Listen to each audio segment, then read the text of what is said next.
Thank you, Mr. Chairman. There's a lot of media spin, and you heard it again just now, over the recent report showing that CO2 emissions in the United States increased last year. A lot of the adversaries are wanting to blame the administration's so-called rollback of the Clean Power Plan and withdrawal from the Paris Agreement, among other actions. I'd like to enter into the record this Forbes article that says this isn't surprising given the unprecedented economic growth that the United States has seen in the last year, and states, quote, CO2 emissions in the United States are still down 11% since 2005. Can you address this mischaracterization? Without objection. Yes, Senator, you're correct. Our CO2 emissions peaked in 2005. It's been on a decline since then. We believe, and I was just briefed by my career staff yesterday morning on this, that we're going to continue to see a decline in CO2 emissions. But last year, we had an exceptionally hot summer and cold winter, but we had, and more importantly, an uptick in manufacturing and industrial output that brought our CO2 emissions up slightly.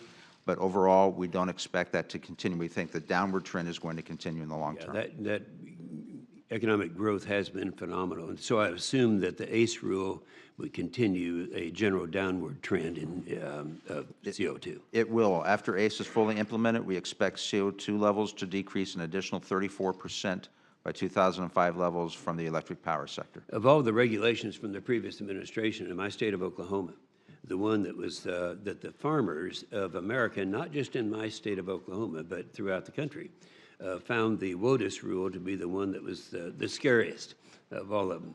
And it's one that you have reworked, and I've heard nothing but praise about this, and I'd like to have you share with us the successes that you've had in that particular rule. That's the one rule that means the most to my Oklahoma farmers. Thank you, Senator. We put out our proposal in December, and the overarching guiding principle that I gave the staff in crafting the WOTUS rule was that I believe that any property owner should be able to stand on his or her property and be able to tell for themselves whether or not they have waters of the U.S. on their property without having to hire an outside consultant or an attorney. And I say that knowing that I used to be an outside consultant, putting some people out of business. But I think people should be able to tell for themselves whether or not they have a wetland on their property. And I want to make a big distinction that is usually not discussed, particularly in the media, that we're working in partnership with the states. And even if a water is not a water of the United States, it doesn't mean that it's not protected at the state level.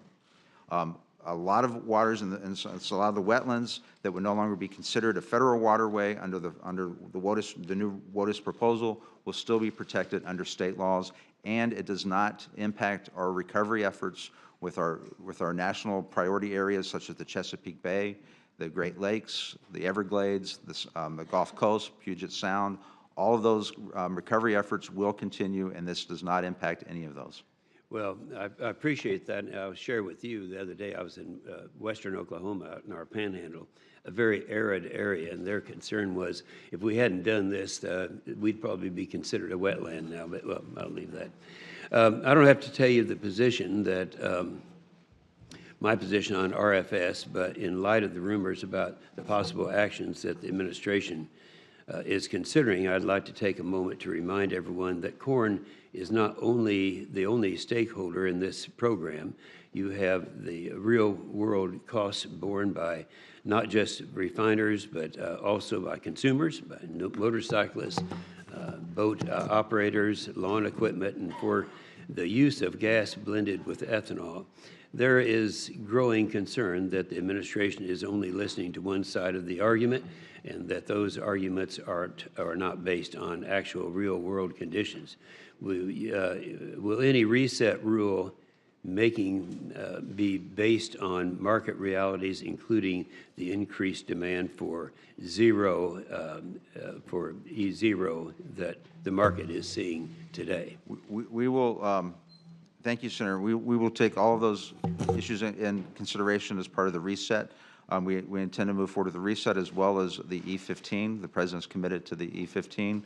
And for the last 2 years, we've gotten the RVOs, which is setting the levels for the renewable fuels for the next year. We've gotten both those out on time, first time that's ever happened in the history of the program, and we're committed to doing that again this year. I think providing the certainty to the marketplace is very important, not just for the farmers, but also for the oil industry as well. Certainty is very, very important. You're doing a great job. Thank you.